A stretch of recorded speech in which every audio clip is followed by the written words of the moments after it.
Hola, ¿cómo les va? Están escuchando El Ojo de Diotima, una mirada puesta en los matices de la literatura porque amamos el debate y el gris. Nos acompaña nuestro invitado, el señor periodista, editor y crítico argentino Maximiliano Tomás. Ediciones Diotima y Federico Vilar en la producción y quien les habla, Graciela Escarlato, en la conducción general. Muchísimas gracias, Maximiliano, por darnos esta entrevista. Es un placer. Hola Graciela, gracias por la invitación. Bueno, además tengo que decir que Maximiliano fue mi profesor de taller, así que es una doble alegría tenerlo en el programa. Lo vamos a presentar muy brevemente porque él tiene un extenso currículum. Maximiliano Tomás es un periodista, editor y crítico argentino. Nació en Buenos Aires en el 75. Cursó la carrera de periodismo e historia en su país y realizó estudios de posgrado en periodismo en la ciudad de Barcelona, España. Escribió crónicas, columnas y artículos para revistas y medios impresos en Bolivia, México, Colombia, España y Suiza.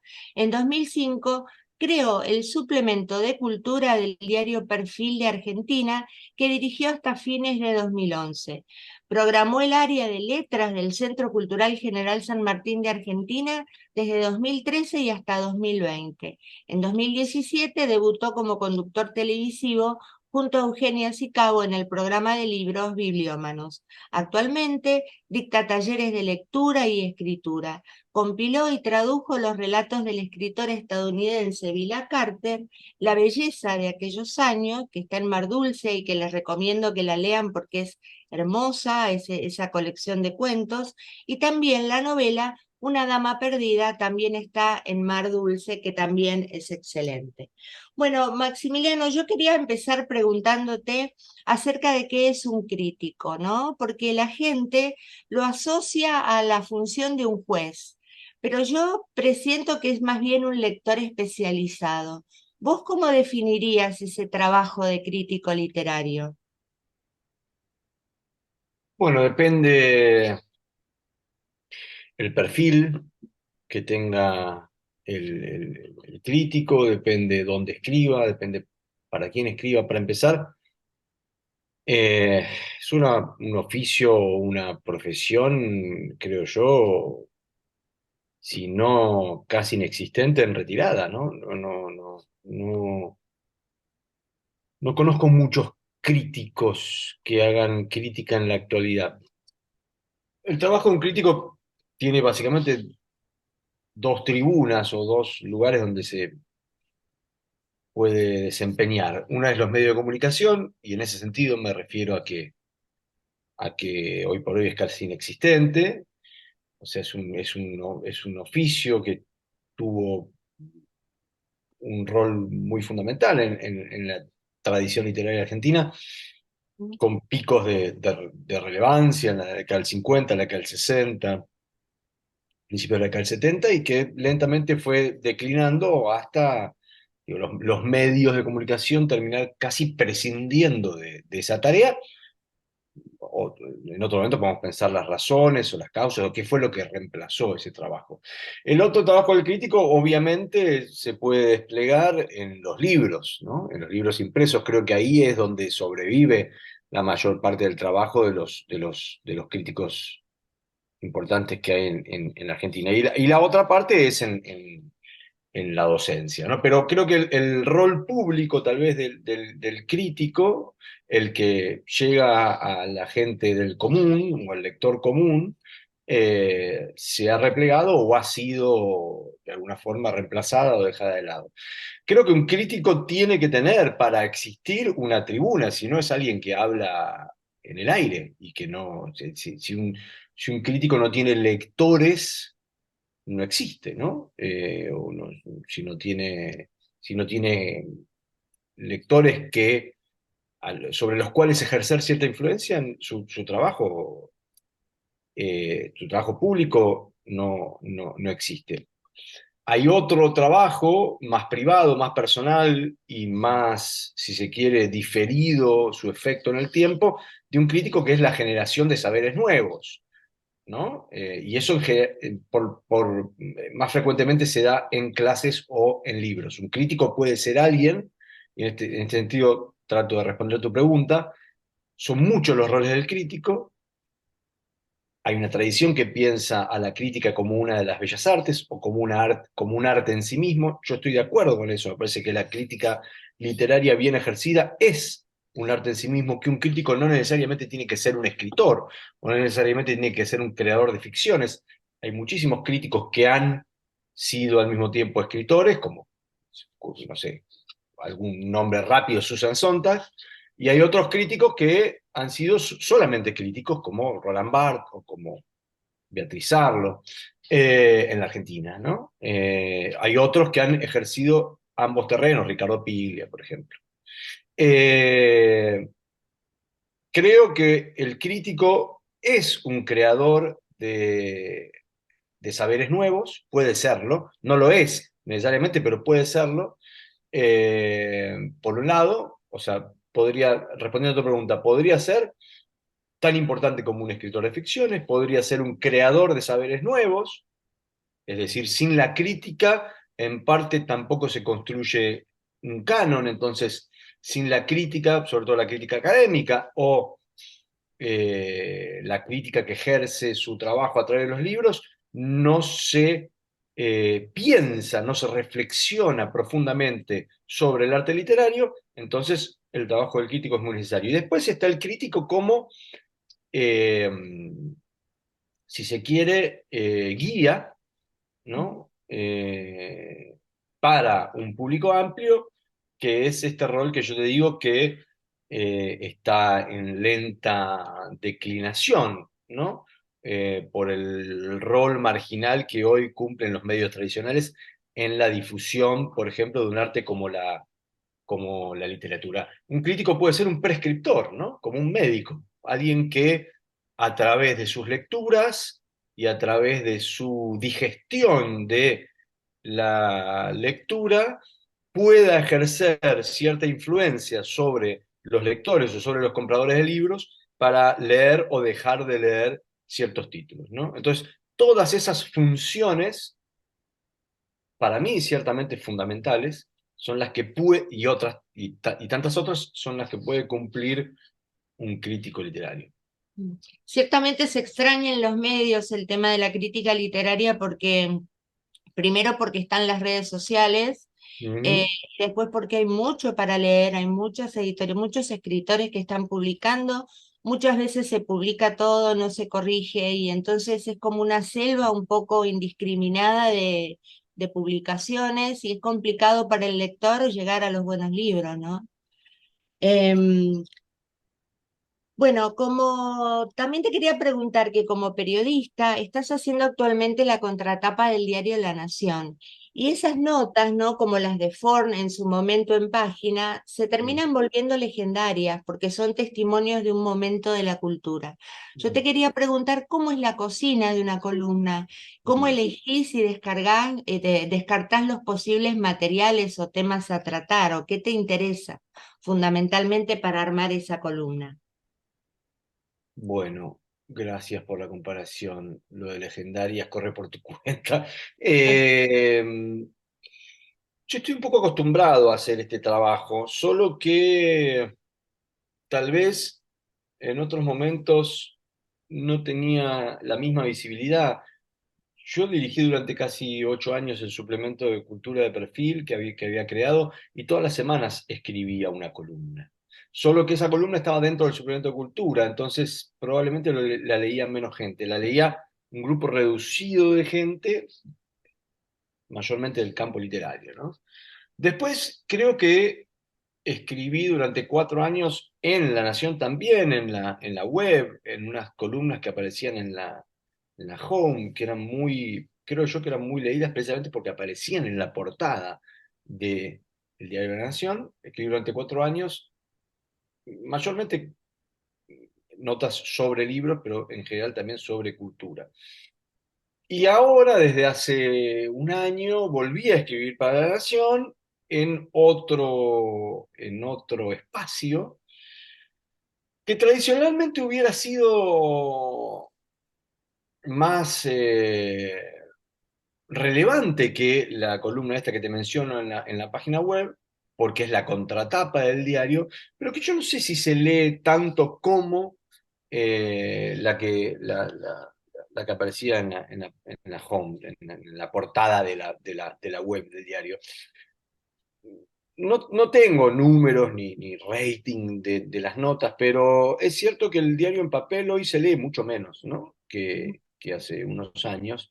Entonces, creo que es un espacio de mucho prestigio y estoy muy agradecido por ello, pero no sé efectivamente cuánto se lee. Al margen de eso, eh, te decía, estoy acostumbrado a esta escritura periódica, eh, y a la repentización y a la síntesis, porque al mismo tiempo son piezas muy cortas básicamente por el espacio, ¿no? Me acuerdo que en su momento en perfil eran 3.400 caracteres con espacio, y ahora en la Nación son 3.800 caracteres con espacio. Entonces uno tiene que cumplir con determinados parámetros para preparar una pieza para la contratapa.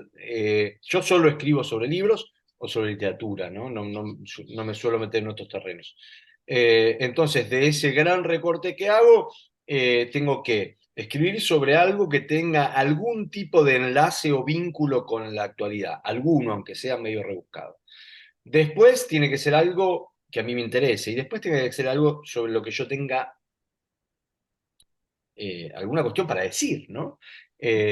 Uno siente cierta responsabilidad cuando escribe en el diario, por lo menos yo la siento porque soy un profesional formado en los diarios de papel, que cuando era chico leía diarios de papel y que conocí las redacciones de diarios de papel, en la cual si yo no digo algo en ese espacio, siento que estoy desperdiciando una oportunidad y siento que estoy desperdiciando eh, digamos, precisamente la invitación que me hicieron. Entonces, siempre trato aunque sea en cada pieza, dejar un motivo para la reflexión, dejar una idea dando vueltas.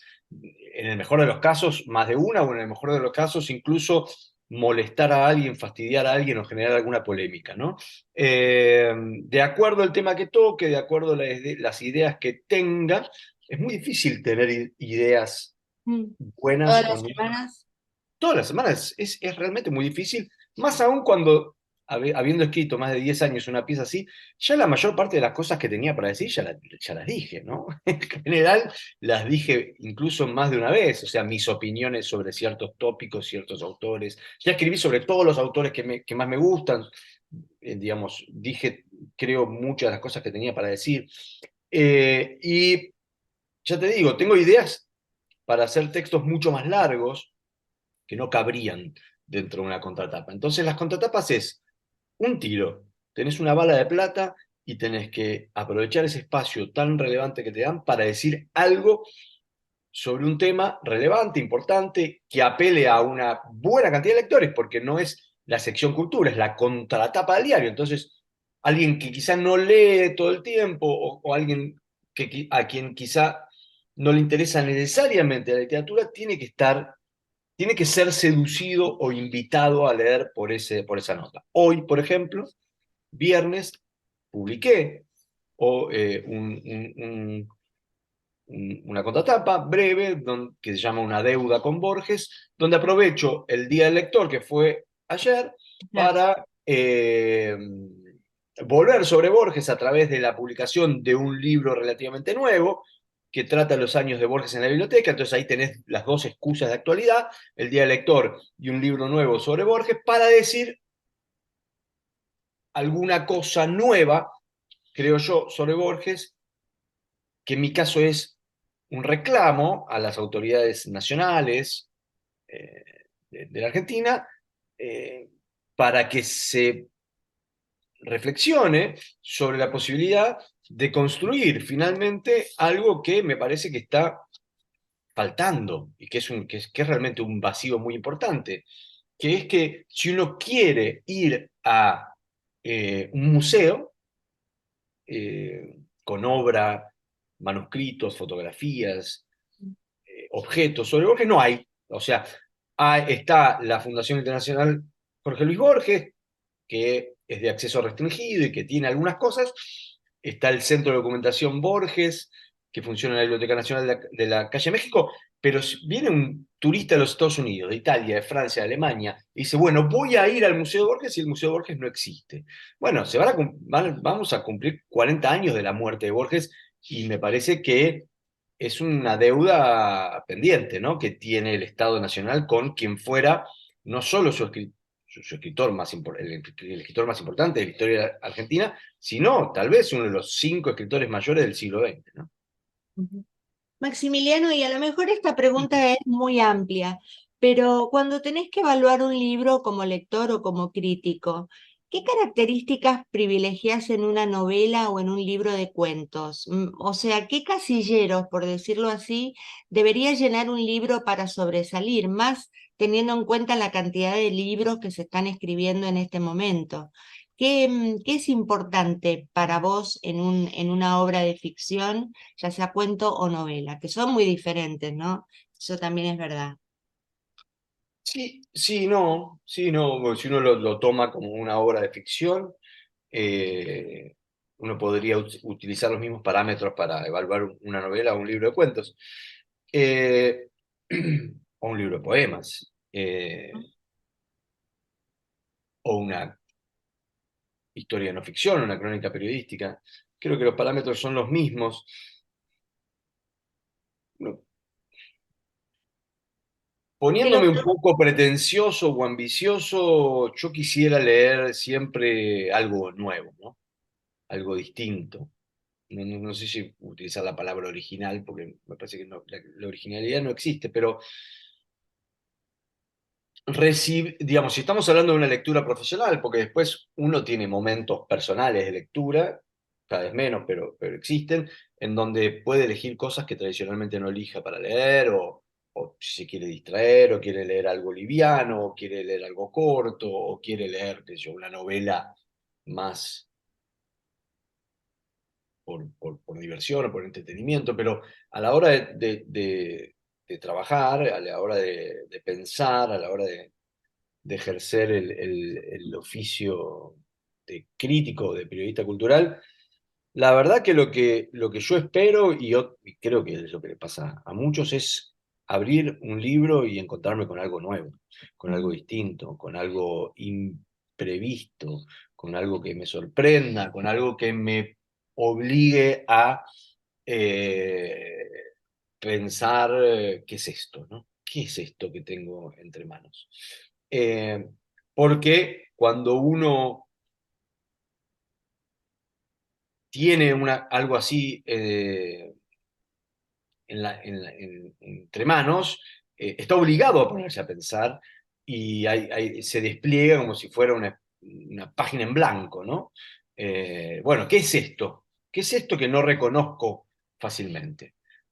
Y eso puede estar relacionado con lo que se llama estilo o formato de escritura, con lo que se relaciona con la trama, con lo que se relaciona con la estructura de un relato, qué sé yo. Por ejemplo, vamos a dos ejemplos concretos de algo que leí hace poco y algo que leí hace bastante más.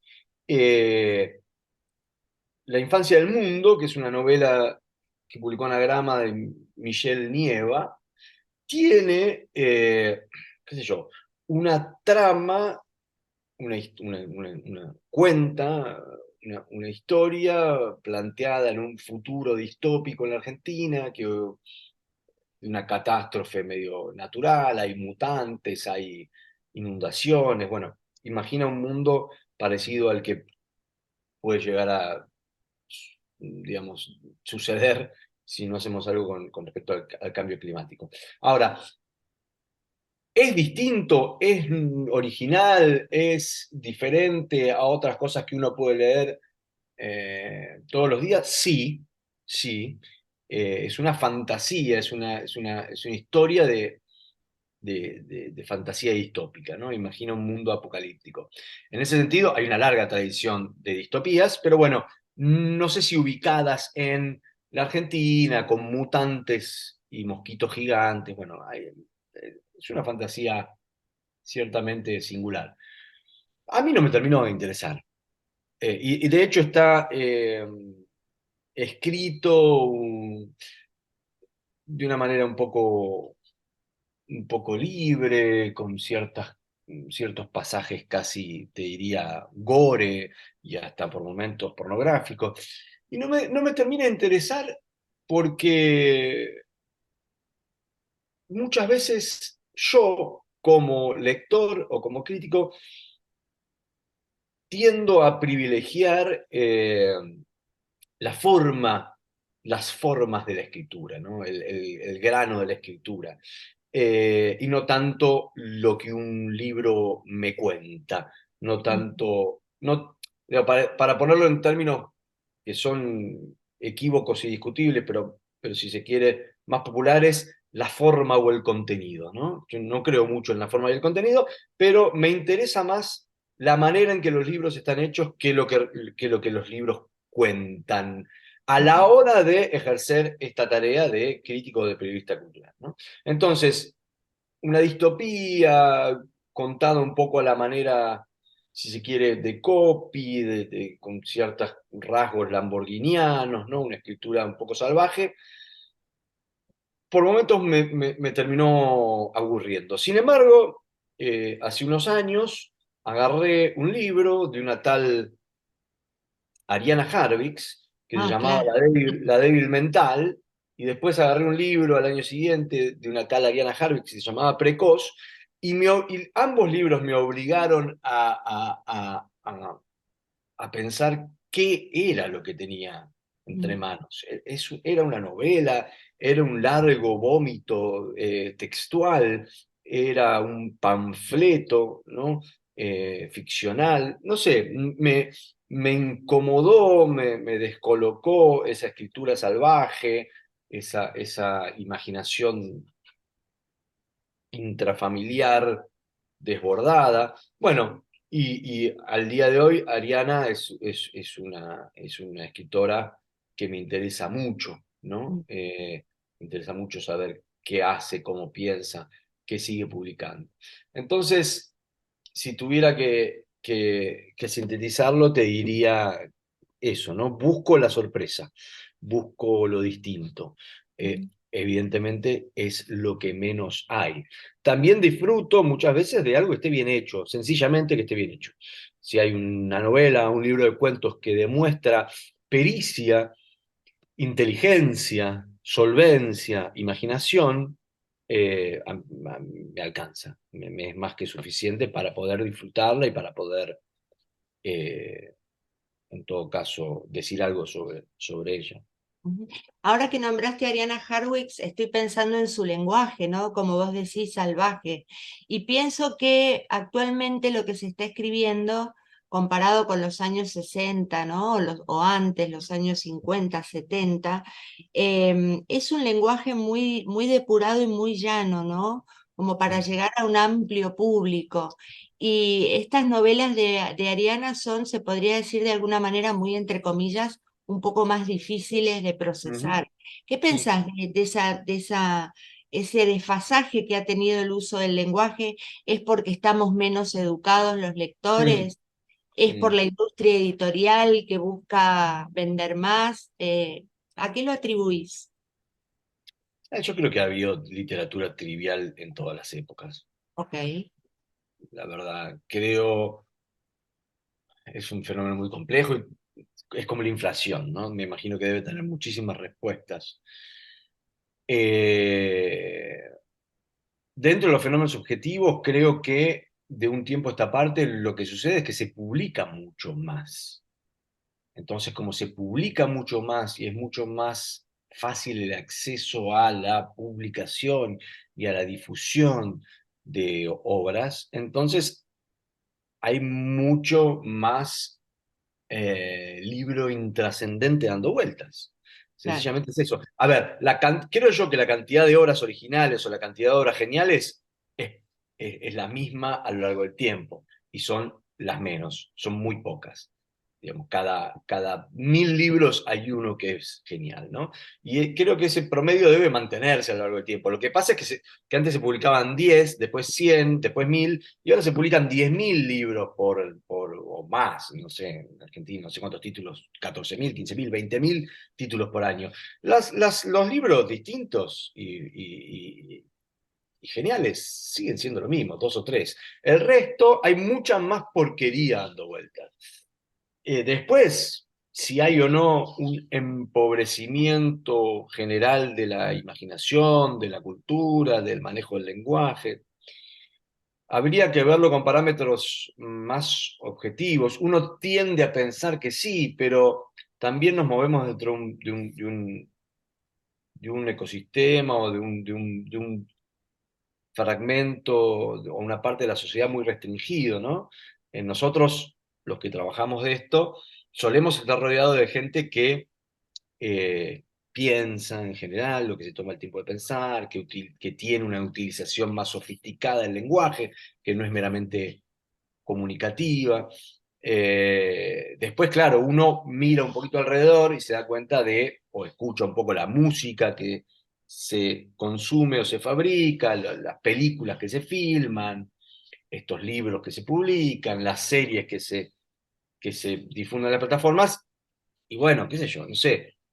En otros aspectos yo podría decirte, extraño el cine de la década del 60, la década del 70, incluso extraño el cine de la década del 90, me parece que en el cine ya no hay autores. Ujú, En la literatura lo que noto es que se publica mucho, y como se publica mucho hay mucha porquería dando vueltas. Después sí puedo identificar tendencias, incluso hasta te diría modas dentro de lo que se publica, que a mí particularmente me interesan muy poco, ¿no? Lo que yo llamo literatura temática, ¿no? ujú. Eh, Creo que con respecto a vos preguntás por la utilización del lenguaje, es muy difícil, pero sí es cierto, mucho de lo que se publica hoy, hablo de literatura argentina, yo lo llamaría o lo consideraría como subescrito, ¿no? Uno puede encontrarse con muchos libros que aparentemente están subescritos, es como si le faltara un grado de escritura para acceder a un piso literario. Eh, Más allá de la cultura, incultura, conocimiento o ignorancia que pueda tener una persona a la hora de escribir y publicar un libro, no es lo mismo es redactar que escribir, ¿no? Hay mucha redacción dando vueltas y hay poca escritura, ¿no? Ujú. Eh, y sí noto que hay en general en estas novelas tempranas, creo yo que se publica, hay mucha gente que publica muy rápido, ¿no? Creo que por un lado uno tendría que tomarse el tiempo de desarrollar una singularidad, de encontrar su lugar en el mundo, de saber qué es lo que uno tiene para decir y cómo decirlo antes de publicar, pero eso es una opinión personal. Y por el otro también, como se publica tanto y tan rápido y de forma tan automática, esos libros no pasan ningún filtro, no pasan el filtro de un corrector, no pasan el filtro de un editor. Y bueno, así es como nos encontramos. Yo da la casualidad de que hace muy poquito tiempo tengo una librería y entonces tengo muchos libros accesibles de las novedades, de los libros que se publican, y los abro y bueno, leo 2 páginas y se me caen de las manos. Digo, pues, ¿quién publicó esto, no? ¿Quién leyó esto? ¿Quién editó esto? ¿Quién corrigió esto? Bueno, evidentemente nadie. Hay como un acceso a la, a la, a la publicación y a la difusión casi sin filtros, ¿no? Y muchas veces eso da como resultado libros triviales. Tal cual. Bueno, quería hablar un poco de la experiencia que ya hace unos cuantos años, pero que es muy interesante, de cuando creaste el suplemento del diario Perfil. ¿Querés contarnos un poco cómo, Ya ni cómo me, fue ac- ese ya ni me momento? acuerdo, fue hace tanto tiempo que no me acuerdo. Fue en el 2005, qué sé yo, no sé. Pero fue muy importante. Fue muy importante para mí porque me dio me permitió trabajar con un montón de gente a la que yo admiraba, invitar a trabajar a un montón de gente a la que yo leía, digo, desde Fogwill hasta Beatriz Arlo, desde qué sé yo, Ignacio Echeverría hasta Leila Guerriero, Fabián Casas, gente que trabajó conmigo en la redacción, como Juan Terranova, como Damián Tabarovsky, como Guillermo Piro, como Daniel Gebel, digamos, era un suplemento hecho por escritores, ¿no? Y era un suplemento de literatura o de libros, y no un suplemento de cultura como los que había en aquel momento. Fueron 8 años donde yo aprendí mucho, disfruté mucho y al mismo tiempo tenía mi espacio de columna semanal. Me di todos los gustos que se puede dar un joven de 29 años, 30 años, de rodearse de un mundo de conocimiento y de una serie de personas de las cuales aprendí mucho todos los días, ¿no? Y bueno, y eso duró mucho más de lo que suele durar habitualmente, duró casi 8 años, ¿no? Así que nada, fue una gran oportunidad que me dio en aquel momento Jorge Fontevecchia y Claudio Durmindo, que fueron en el director del diario y el jefe de redacción, que confiaron un poco de forma bastante arriesgada en un chico de 29 años para eso, para crear un suplemento de literatura en el cual fui durante muchos años muy feliz, ¿no? Se extraña mucho ese tipo de publicaciones. Harían falta en este momento. Bueno, quiero hablar de tus traducciones. Tradujiste y compilaste los relatos de Vila Carter y una de sus novelas que las recomiendo a ambas están en Mar Dulce. Y quería que nos hablaras un poquito de esa experiencia porque yo intuyo que traducir no implica una traducción de palabra por palabra, sino que hay mucho más. Hay una respiración, un ritmo que recuperar, una voz. Entonces, ¿cuáles fueron esos desafíos para vos? Sí, lo primero que habría que decir es que no soy un traductor profesional, que no creo que vaya a hacerlo, que no, digamos que traduje a una de mis autoras favoritas, si no a mi autora favorita. Aproveché para seleccionar de sus cuentos los que yo creo que son los mejores y pasarlos del inglés al castellano. Aproveché para traducir uno de mis libros preferidos de todos los tiempos, que es Una dama perdida, y que había tenido una sola traducción al castellano rioplatense en el año 77, con algunos errores, digamos, y algunos defectos que quería subsanar muy humildemente, pero no soy un traductor profesional, fui un traductor ocasional e intuitivo, ¿no?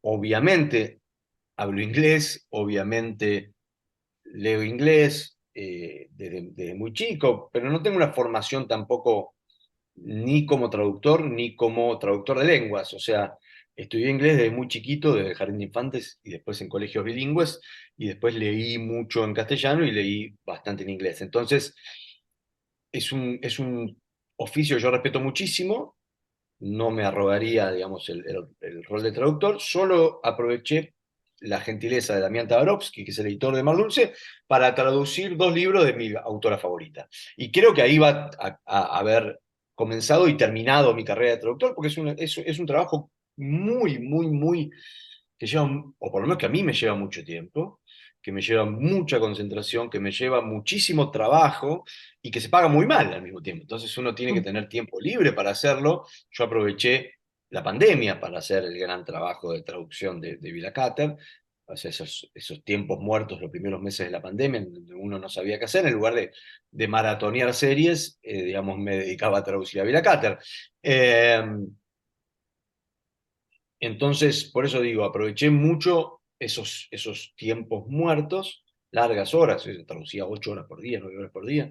Eh, eh, y sí, creo que traducir es lo que uno quiera hacer que esa traducción sea. En mi caso, era intentar respetar cierta música, cierta inflexión de la frase, ciertos modismos del lenguaje de Vila Cather, que es una escritora muy culta, escritora de fines del siglo XIX, principio del siglo XX, muy culta, con muchas referencias cultas, con un fraseo, te diría, muy elegante, muy sofisticado. Bueno, tratar de captar cierta esencia de esa modulación y trasladarla al castellano actual, ¿no? Sin forzar las cosas, sin traerla necesariamente al siglo XXI, tratando de respetar lo más posible ese trasvasamiento, de ser fiel al original dentro de mis limitaciones, ¿no? Obviamente. Pero bueno, por momentos sentía que estaba traduciendo, por momentos sentía que estaba reescribiendo, ¿no? Es algo en Mm, lo que creo que toda persona que ejerce el oficio de traductor, aunque sea ocasionalmente como yo, siente, ¿no? Por momentos sentís que estás reescribiendo a Vila Cáceres y al mismo tiempo, como la lectura suele ser tan profunda, muchas veces entendés cómo es que eso fue concebido, ¿no? En- ujú, Creo que llegás a cierto nivel de clarividencia en el cual decís, ah, esto es lo que quiso decir, ¿no? Que en lecturas anteriores tal vez no había llegado, porque pasabas más rápido, estabas más atento a otras cosas. En cambio, cuando estás atento a la traducción, palabra por palabra, frase por frase, párrafo por párrafo, sentís, se te revela o se te hace evidente la estructura del relato, ¿no? O decís, ah, este párrafo está acá porque quería generar este efecto, ¿no? Bueno, le descubrís los resortes, ¿no? Y eso es maravilloso, ¿no? Cuando uno trabaja con un autor que admira profundamente, es maravilloso y uno trata de aprender de eso. bueno, y si querés podemos hablar un poquito de las experiencias que tenés como docente en los talleres. Yo he asistido a tus talleres y son increíbles. Y te quería Mm, preguntar, si considerás que los talleres literarios, ¿cuánto tiempo hay que estar en un taller? Si llega un momento en que hay que renunciar o siempre siempre es valiosa, por supuesto, pero mm, digo, prolongándose en el tiempo la lectura de los pares, ¿no? Los comentarios, en fin, ¿cuánto tiempo hay que hacer un taller? mm. Es una muy buena pregunta. Para empezar, no creo que todo el mundo necesite de un taller. Eh, Supongo que todo el mundo necesita lectores confiables, ¿no? Eso puede estar dentro de un taller o fuera de un taller. Uno Ujú. puede dar con un grupo de taller con personas de las cuales uno respete su manera de leer y su opinión, o podés caer en un taller lleno de, de- de compañeros que no entiendan la literatura como lo entendés vos y no, no se genere ese vínculo necesario o no respetes incluso la opinión de tus compañeros. Entonces, en ese momento, digamos, no, yo recomendaría no quedarse ahí, sino buscar un grupo de gente a la cual uno, con el correr de los días o de las semanas, entienda que saben de lo que hablan y sienta que te leen atentamente y que vos respetás al mismo tiempo esas opiniones. No creo que todo el mundo, digamos, uno puede tener, si uno tiene amigos escritores o si uno tiene gente alrededor que lea muy bien, no hace falta ir a un taller, le podés ir dando puedes ir compartiendo esa escritura, si es que la otra gente tiene tiempo y paciencia para hacerlo, y recibir ese tipo de respuestas. Lo que uno se asegura con un taller es que hay un grupo de personas que están en la misma sintonía y que tienen los mismos intereses. Entonces, bueno, si uno no suele estar rodeado de escritores o no tiene a mano gente que lea muy bien, el taller es un destino plausible para esa tarea, ¿no? Encontrar gente que está haciendo lo mismo. Y después la duración también dependerá de cada uno. Yo creo que uno puede ir a un taller durante muchos años. Depende del uso que le dé, ¿no? Yo fui a un solo taller, 1 año y medio, y en realidad para mi escritura no me sirvió nada, pero sí me sirvió muchísimo como lector, digamos. Yo ahí capté un montón de textos y autores que estaban dando vueltas, a los cuales no habría llegado de no ser por haber participado en un taller de escritura en el cual al mismo tiempo se hablaba mucho de libros y de escritura, ¿no? Y de lecturas. Entonces, bueno, esa fue mi experiencia. Yo lo aproveché muchísimo como lector. Después tengo alumnos en mis talleres de escritura que, que vienen intermitentemente hace 7, 8, 10 años. Yo no doy, a veces dejo de dar durante 2 años, durante 3 años, vuelvo a dar, ellos se van, vuelven, pero bueno, evidentemente les sirvo como, y los integrantes del taller les sirven como una manera de testear y como una guía también para testear su propia producción. En el sentido, uno puede ir a un taller si da con la gente que necesita toda la vida. Y así como te digo eso, te digo, hay gente que no necesita ir a un taller nunca, y para escrituras para las cuales puede incluso hasta ser pernicioso un taller, porque hay escrituras muy abstrusas, muy conceptuales, muy experimentales, que bueno, que es difícil encontrar un grupo de personas que puedan leer atentamente, qué sé yo, propuestas como, no sé, andar a leer en un taller A eh, Joyce, sí, a Joyce, tal claro. cual, sí, sí, sí, sí. Digo, bueno, es medio difícil, ¿no? Pensarlo. Creo que para leer y corregir cuentos, incluso para leer y corregir novelas, un taller bien llevado puede ser muy útil. Puede ser muy útil. Porque evidentemente te marcan si las cosas funcionan o no. Tenés una platea de lectores ahí, experimentados, que están en la misma, que te dicen, che, mira, esto me aburre, este personaje me parece que está mal construido, este diálogo es inverosímil, este giro de la historia eh, creo que podría ser más interesante de otra forma. Entonces, bueno, es como tener un panel de correctores a tu disposición. Eso está buenísimo, digamos. Genial. Si lográs dar con eso, está fantástico. Ahora, ya te digo, podés ir a hacer un trabajo como una terapia cognitivo-conductual, a corregir un cuento o un libro de cuentos si te vas, qué sé yo, vas un año, o podés sentir que necesitas ese vínculo con gente que se relaciona de esa manera con la literatura y quedarte ahí durante 10 años porque además te gusta hablar de libros, porque además te gusta escuchar lo que está haciendo otra gente, ¿no? Con lo cual depende yo creo que es como una terapia, ¿no? Depende el uso Sí. que uno vaya a darle al taller. Ujú. Bueno, y me quería referir, pero pensando en la actualidad, al libro que vos escribiste, La Argentina Crónica, Historias Reales de un País al Límite. Te Sí, quería compilé, es un libro, es una compilado de compilación. ensayos, ¿no? Sí, Sí. sí. Bueno, la pregunta sería, ¿cuáles serían para vos esos límites ahora, ¿no? En lo cultural, en lo que vos quieras opinar. Si querés compartir tu opinión al respecto. No, yo hice dos compilaciones, una en el 2005 que se llamó La Joven Guardia, que fue un libro donde se presentó de alguna forma una nueva generación de escritores, estamos hablando de 18 años atrás, ¿no? Un libro donde aparecía Mariana Enrique, Federico Falco, Gonzalo Garcés, Pedro Mairal, Patricio Pron, Samantha Schweblin, ¿no? Que eran escritores que estaban recién publicando sus primeros libros o emergiendo. Y 2 años después hice el mismo trabajo, una selección generacional de escritura, pero dentro del terreno de la no ficción. Eso fue la Argentina Crónica, ¿no? Periodistas, cronistas, autores de no ficción, entre los cuales estaban Cristiana Alarcón, Josefina Licitra, Leila Guerriero, que también estaban empezando a publicar sus primeros libros.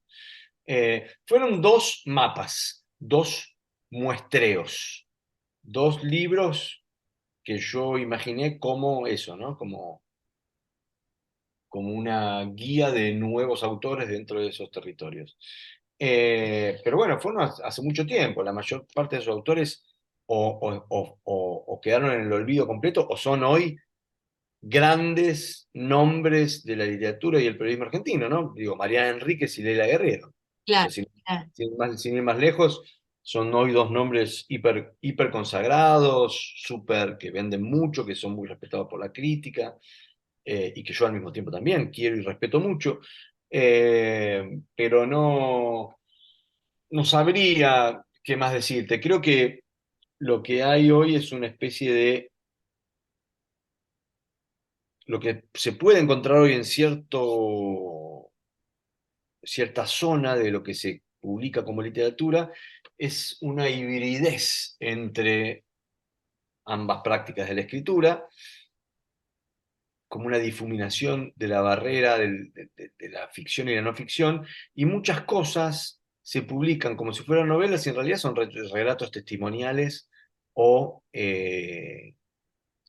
confesiones, ¿no? O diarios, ¿no? Relatos en primera persona, que no sé por qué se publican como si fueran novelas. Sí, por ejemplo, pienso en España en Vilamata, su escritura corre totalmente los límites entre ficción, mejor dicho, Bueno, no ficción, ensayo y ficción, ¿no? sí, Vilamatas es casi diría un profesional de la hibridez y de todas formas es uno de los escritores que hacen eso de forma muy interesante, ¿no? Digamos, no Sí, son muchos, no Montevideo, son muchos los que hacen, los que pueden lograr eso. No, yo hablo de cosas más triviales, ¿no? O sea, ok, me pisó un auto y escribo un relato con eso y lo vendo como si fuera una novela, o no sé, tengo ataques de pánico y hago con eso un libro. sí. Me parece que son acercamientos a la literatura que carecen de imaginación, me parece que son empobrecedores. A mí me parece, yo respeto mucho a esos autores como Enrique Vilamatas, que lograron difuminar la frontera, pero que lo hicieron como el propio Bolaño también, ¿no? Bolaño, claro. Tantos O otros, Villoro, Villoro o Juan también. Villoro, tal cual. Eh, pero son excepciones, ¿no? Me parece que lo que hay es, en realidad, lo que se construye hoy en la Argentina, insisto, en buena parte del mercado, es una literatura testimonial que me parece muy irrelevante, básicamente porque es gente de clase media a la cual básicamente no le pasan grandes cosas. ¿Viste? Tienen una enfermedad, la mamá los maltrataba, el tío desgraciadamente abusaba de ellos, y con eso se escriben libros, y a mí no me interesan. Digo, los problemas, en general, los problemas de la clase media, me interesan por ser parte de una clase media profesional que tiene que llegar a fin de mes y pagar las cuentas, pero no sé si quiero leer una literatura basada en eso, digamos, en ese tipo de conflictos. En ese sentido, añoro a Joseph Roth, a Isaac Dinesen, a Hemingway, qué sé yo, añoro las colinas de África, digamos. Me, Claro. me parece que la literatura debe ser un poquito más ambiciosa, ¿no? Que contar la infidelidad del vecino de al lado, ¿no? Y eso mismo no está pasando de alguna manera con la literatura escrita por mujeres, que se espera de esa literatura que sea vincular, que hable de la familia, de los Mm. abusos, y hay como es decir, de pronto un libro como el de Ariana Harwick desentona en ese arco, ¿no? De lo vincular y de lo Sí, familiar. el de Ariana Harvix o la propia Mariana Enríquez, que escribe O novelas de Mariana terror, Enríquez. o la propia Samantha Schweblin, a la cual le importa muy poco esto, ¿no? Escribe sus cuentos desde Berlín o de donde sea. Son tres autoras que yo respeto muchísimo, precisamente porque no ceden a la tentación de la literatura temática, no ceden a la tentación de hacer eh, de los temas de la agenda político-social sus propios libros, ¿no? Eh, Eso es lo que de alguna forma me incomoda porque entreveo la cola del marketing detrás de eso, ¿no? Entreveo que hay un editor que dijo, entonces las redes sociales van por este lado, tratemos conseguir un autor que me escriba una novela con ciertos tópicos, que son los tópicos de los cuales la gente está hablando, ¿no? Eh, y eso tiene que estar demasiado bien hecho para que uno no se dé cuenta, o para, por lo menos para que un lector profesional no se dé cuenta. Yo en general me doy cuenta. Me doy cuenta de que muchas veces son libros armados a demanda del mercado, y otras veces me doy cuenta de que son libros triviales, sencillamente, digamos, de una persona a la cual no hubo un editor que le diga, che, ¿sabés qué? ¿Por qué esto no lo vas a hablar en terapia en lugar de escribir una novela, ¿no? Claro, qué sé yo. Tal vez hasta lo resolvés de una mejor manera. Ajá. Maxi, contanos qué es el Círculo Zahir y cómo nos podemos anotar en el No, círculo. bueno, el Chico de Zaire es un lujo que me doy desde hace 3 años junto a Gonzalo Garcés, todos los meses. Es un círculo de lectores, o sea, somos casi 200 personas que todos los meses leemos un clásico, un libro clásico del siglo XIX o del siglo XX, clásico del siglo XIX o un clásico contemporáneo del siglo XX. Leemos solo libros que hayan pasado el tamiz del tiempo y de las generaciones de lectores, como decía Borges. Eh, Gonzalo y yo, para empezar por el principio, elegimos un libro por mes, el libro es sorpresa, te llega a tu casa, a cada miembro del círculo le llega a su casa con una carta de presentación. Ese título inevitablemente es un gran libro, digamos, hemos leído a Camus, a Susan Sontag, a Carson McCullers, a Cheever, a Manuel Puig, a Roberto Arte, a Ricardo Piglia, a Fogwill, sí, a Gabriel García Márquez, a Mario Vargas Llosa, en fin, autores todos muy relevantes y muy importantes. Ese libro llega todos los meses a tu casa con una carta de presentación. A lo largo del mes te van llegando algunas claves de lectura por mail, y a fin de mes, Gonzalo y yo damos una clase que me toca hacer este fin de semana, por ejemplo, que este mes leímos a Sandor Maray, el mes Qué anterior leímos bueno. a Peter Hanke. Eh, Damos una clase de 2 horas, 2 horas y media sobre el autor y sobre el libro. Entonces, todos los meses es un programa de lecturas, o sea, todos los años, a lo largo de 11 meses, lees 11 libros inevitables que te llegan a tu casa a un muy buen precio, acompañados de una clase. Es leer juntos, 200 personas que leen todos los meses juntos un mismo libro, y reciben una clase sobre ese autor y sobre ese libro. Es un lujo poder hacer este trabajo en una sociedad tan pauperizada, ¿no? Que haya 200 personas que todos los meses confían en nosotros para leer juntos, ¿no? ¿Y cómo nos podemos anotar? Bueno, van al Instagram del Zahir, Círculo Zahir, o nos escriben a info@circulosair.com, y si hay vacantes, porque no siempre hay, digamos, tienen que bajarse algunos para que entren nuevos, porque es un número limitado Claro. de personas que tenemos. Si hay vacantes, se pueden sumar en cualquier momento del año. La idea es que se puedan sumar a lo largo de todo el año, ¿no? Pero bueno, hay gente que viene unos meses, pero bueno, si hay vacantes, los recibiremos con gusto. Ok, bueno, Maxi, ¿ahora en qué estás trabajando? ¿Qué tenés entre manos?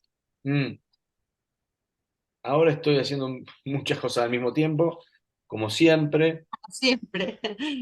programando algo nuevo que comienza ahora en el marco del Ministerio de Cultura de la Ciudad de Buenos Aires, que es un espacio de formación para escritores que se llama Casa de la Escritura, que es un espacio en donde se van a dar talleres, charlas y clases magistrales gratuitas para todos los escritores de la Ciudad de Buenos Aires. Eh, Van a dar clases desde Dolores Reyes hasta Beatriz Arlo, desde Daniel Gebel hasta Margarita García Roballo, digamos, clínica de obra, talleres literarios, clases magistrales, todos gratis en la Casa de la Lectura y la Escritura, que es la biblioteca pública que está ahí en la calle La Valleja, en el barrio de Villa Crespo. Estoy lanzando eso junto a un equipo de trabajo del Ministerio de Cultura, de la Dirección de Bibliotecas del Ministerio de Cultura. Eso es un proyecto muy ambicioso que estoy desarrollando ahora. Al mismo tiempo acabo de abrir una librería en Villa Crespo también. Sí, sí, La calle Verne, vayan porque es hermosa. Decí la dirección, Maxi, está entre Chacarita y... Villa Crespo, sí. Crespo. Verne Libros es en la calle Velasco al 1400. Básicamente es uno de mis lugares en el mundo, digamos, un lugar donde exhibo y se venden los libros que más me gustan. Es una librería de libros nuevos y también tenemos algunas bateas de usados seleccionados.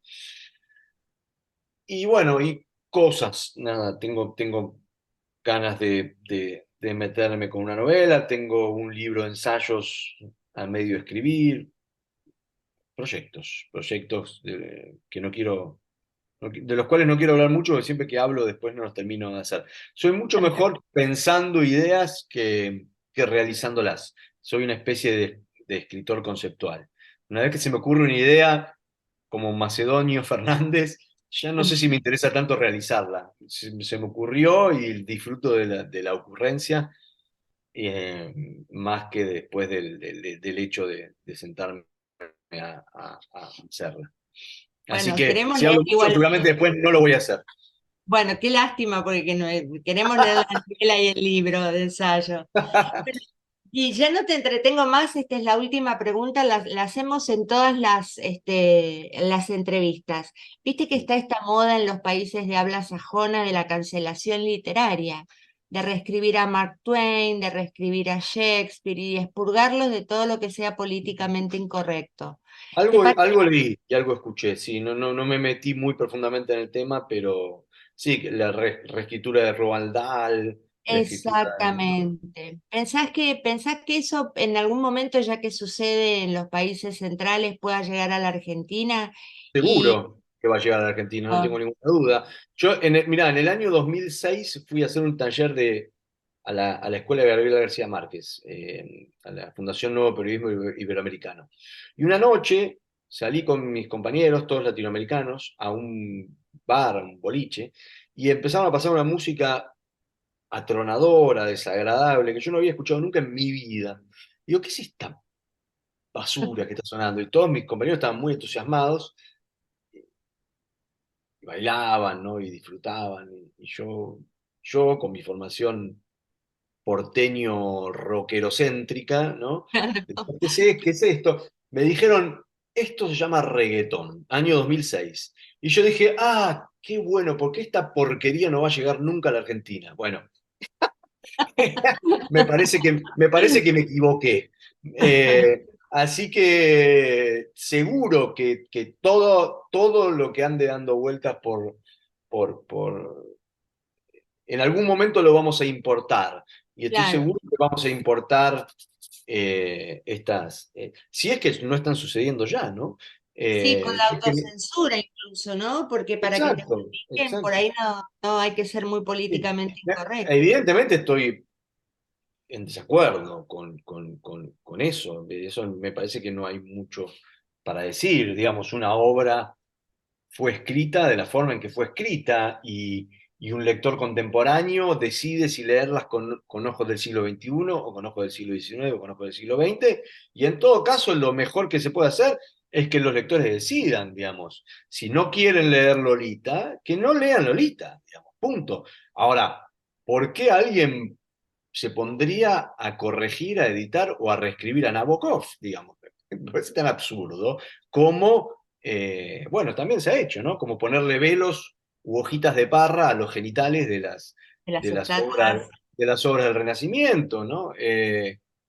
Evidentemente se ha hecho, solo que en estos casos nos estamos metiendo ya no con lo visible o con los cuerpos, lo que también está mal, digamos, creo que está mal, sino con las ideas, ¿no? Me tienen más que ver con una censura ideológica. Sencillamente, si una obra te ofende, no la leas, no quieras eliminarla de la faz de la tierra. Es tan fácil como eso.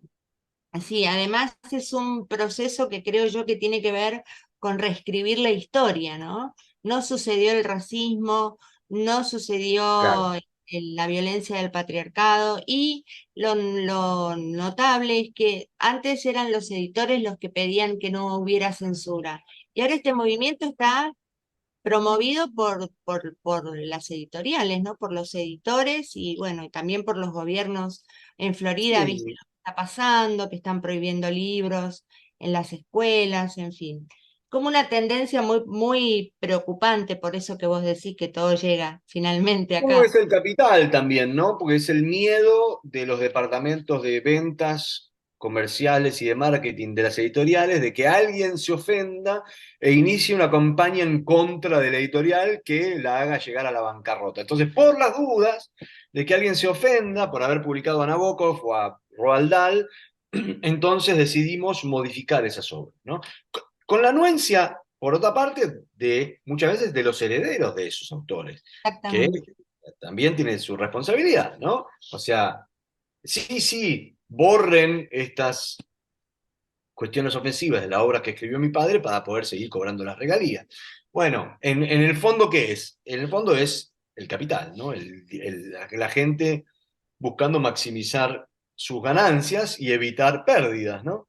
Lo que debiera ofendernos también es, una vez más, que los dictámenes de la rentabilidad se pongan a editar obras literarias, ¿no? Las ideas, sí. Bueno, Mm, Maximiliano, ha sido un placer, un regalo esta entrevista. Muchas gracias por venir. gracias, gracias. Y bueno, espero leer muy pronto esos dos proyectos, no los vamos a nombrar para Mm, no, por cábala, pero ujú. bueno, te queremos leer, vamos a la librería, entonces Verne, acuérdense, la verdad que es hermosa, yo todavía no he podido ir, pero la he visto, es una librería hermosa y además tiene muy buen material, así que allí repetí la dirección. Velasco 1427 entre Villa Crespo y Chacarita, Ciudad de Buenos Aires. Ahí está. Verne, vamos todos a visitar a Maxi a la librería. Muchísimas, muchísimas gracias. Bueno, que tengan todos un muy buen día. Gracias por la invitación.